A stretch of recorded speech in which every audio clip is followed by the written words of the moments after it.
শুধু ছোলা দিলে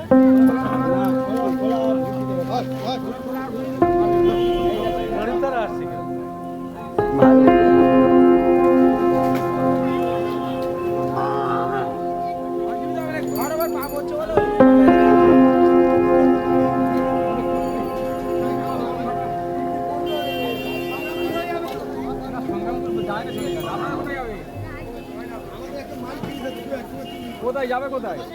সংগ্রামপুর। তাহলে আমাকে হনুমানজি নামিয়ে আপনাকে ব্যাকে যেতে হবে। সংগ্রামপুর